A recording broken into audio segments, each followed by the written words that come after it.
Salut tout le monde, aujourd'hui on se retrouve pour une nouvelle chronique et on va parler de comme un roman. Salut tout le monde, aujourd'hui on se retrouve pour une nouvelle chronique et on va parler de Comme un roman de Daniel Pénac que j'ai ici aux éditions Folio.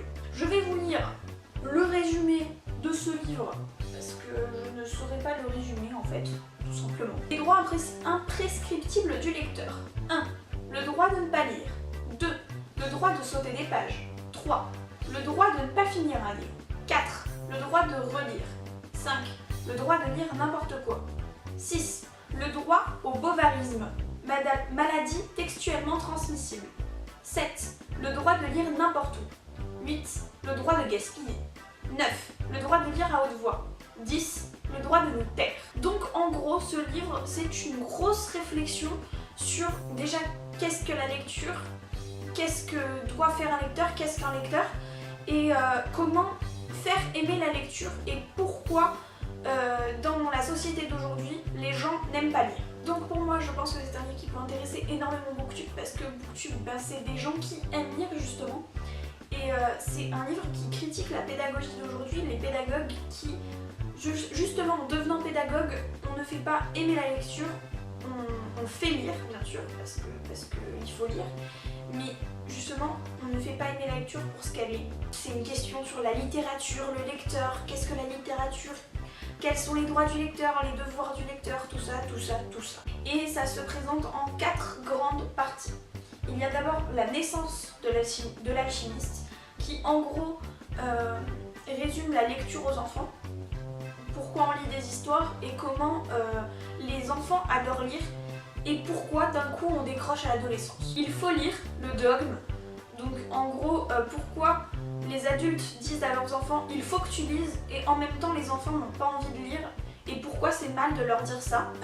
Donner à lire, donc ça c'est encore une réflexion sur la pédagogie et sur les adolescents et tout ça.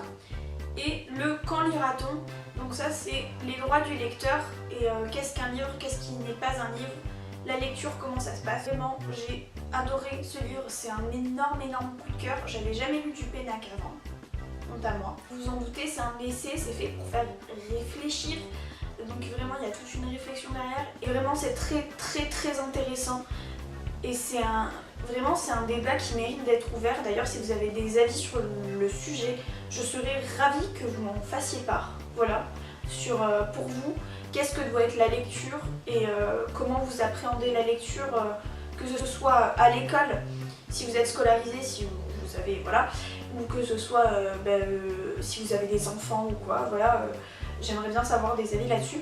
Et c'est une grande réflexion sur vraiment sur la pédagogie et moi ça m'a touchée en quelque sorte, en tout cas ça m'a fait beaucoup réfléchir parce que moi je suis en première L littéraire, donc ce qui me fait à peu près 7 heures de français par semaine, donc c'est pas mal. Surtout en fait que moi, mon cours de français, en gros si je le résume, c'est que je vais au fond de la salle, j'ouvre un livre et je n'écoute rien du cours.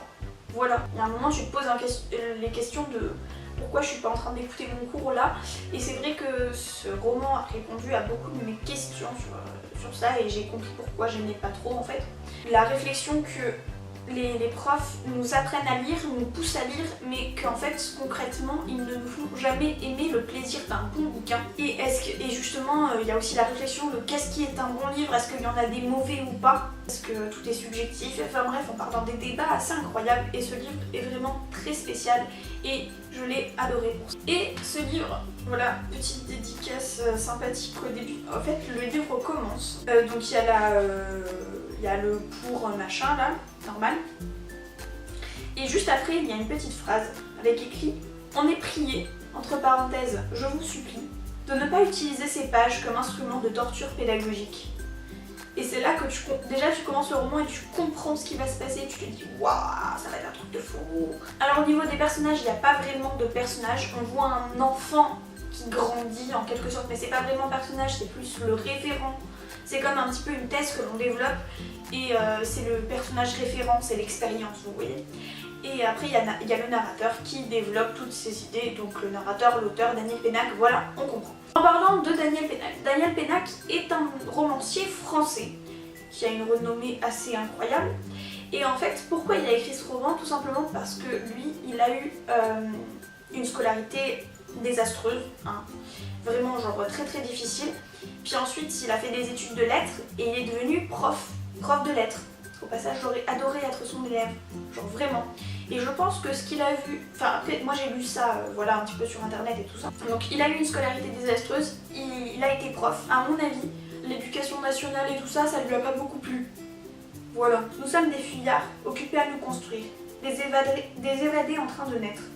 Chaque lecture est un acte de résistance. De résistance à quoi?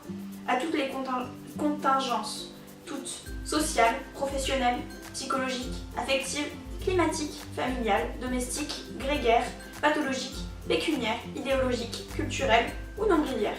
Les lectures bien menées sauvent de tout, y compris de soi-même. Et par-dessus tout, nous lisons contre la mort.